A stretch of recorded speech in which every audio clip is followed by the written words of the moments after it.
Hi, in the video today we're going to be looking at an aspect of conditions such as Other Specified Dissociative Disorder, known as OSDD, and Dissociative Identity Disorder, known as DID.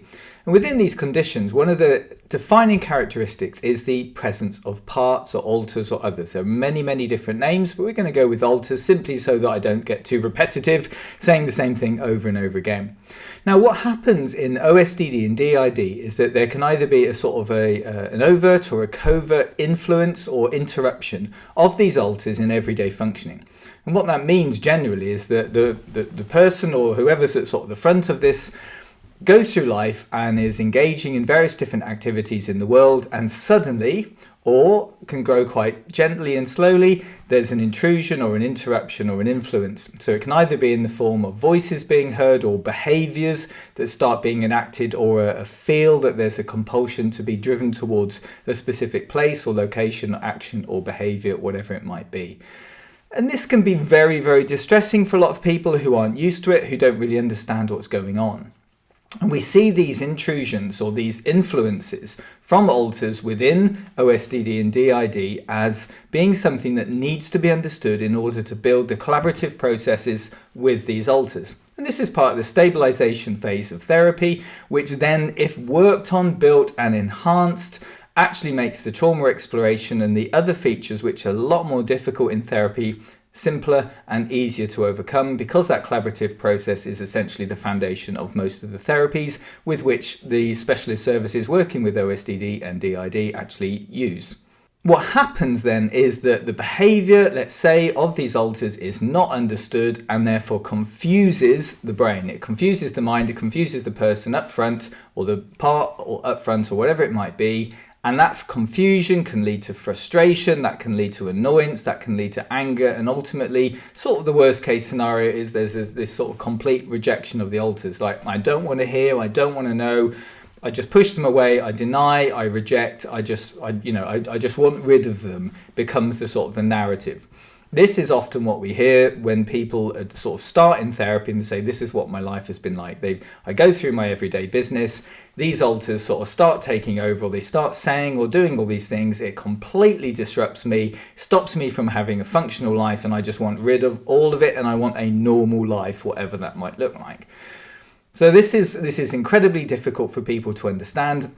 And this is why I thought this video would be useful, because again, it's a reminder for people that have already started doing this or have got used to some of these things but get stuck, because we often sort of take these steps back when we're trying to understand things, or for people either newly diagnosed or trying to understand what's going on with these conditions. This is a really great starting place, or somewhere to always go back to keep reminding ourselves how important it is to do this. And when that rejection or that denial takes place, we stop listening. I mean, that's the essence of it, is that if we have to try and remind ourselves that alters behaving or influencing, speaking, whatever it is a communication. Whatever it is, it's a communication. It's often in a language you don't understand, because a lot of it is non-verbal. It's very behavioural, it's very action orientated, but it's not always verbal. It'd be great, wouldn't it, if one of the alters just said, you know what, this is how I feel, this is what's going on, I'd really like some assistance, and would you be able to help me, and all I need is this, and then I'll be fine and I'll scoot off. Now, that's great, but that really rarely happens. Certainly in the initial starting phases of a person's understanding of their system. Might happen later on in therapy, but certainly not. It's certainly not a common experience. To start then is to accept and acknowledge that these communications take place whether we like it or not, and they are there to be understood. To not understand them is to not do anything with them, and if we don't do anything with them, it's like a boomerang. The behaviour just keeps repeating and repeating and repeating. My advice realistically then is to, while there may be frustration and annoyance, is to try and hold that in check and allow curiosity to take place.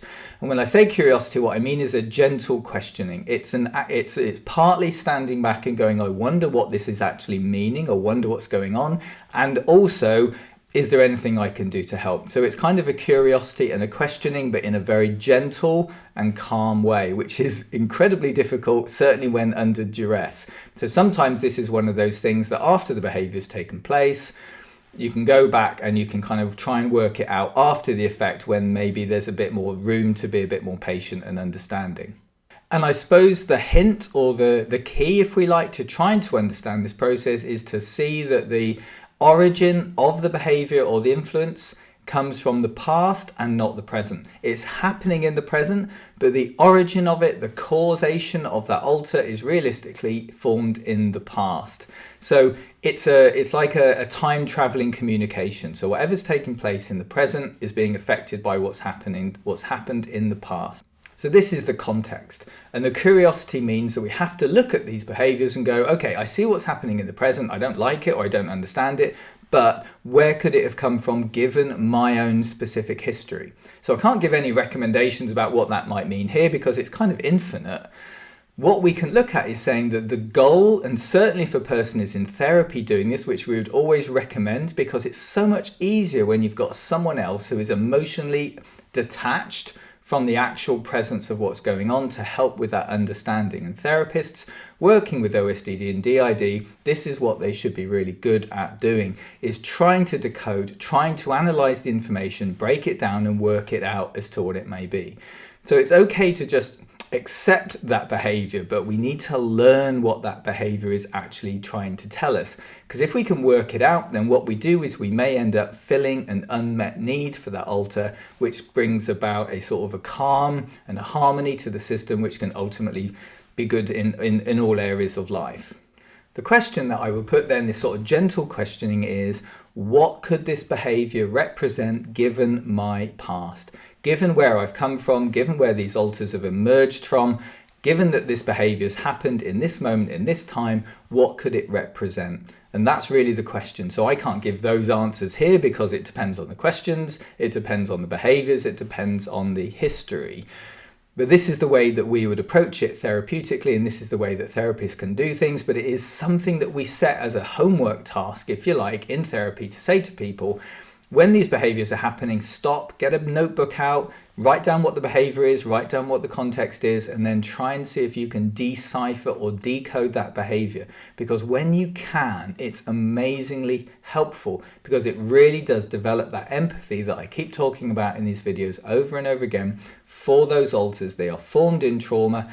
They are trying to work through that traumatic experience that they've had through these behaviors, and they're trying to build a communication and a connection. They're sending all the messages out. It's up for us on the outside to be able to understand that. So either from a therapist perspective like myself, or from the individual's perspective who's having to live with this, to try and decode gently and with curiosity, to develop empathy, to develop understanding, and that really does change the whole ballgame entirely once this process starts taking place. So that's really the video. Misunderstanding behavior is so easy, especially if we're in an emotional state. So we try and become curious rather than, angry and annoyed and frustrated. And that curiosity can lead to decoding any information that's coming out of these behaviors, which allows the build of empathy and allows us to break down exactly what's going on, make more sense of it, and then be a lot calmer and to be able to deal with these things. So I'll be really looking forward to hearing what your comments are after this video. Always great to hear, see what people have made of this and see what experiences people may have already had once they've been able to do this and whether it's worked, because it is great knowing that other people are doing this, because it helps when things don't work, is to say keep going and keep going. So thanks ever so much for watching. Please do all the usual stuff, the like, subscribing and the sharing of this information as you will, and keep watching these videos, and in between now and the next one, please do take great care.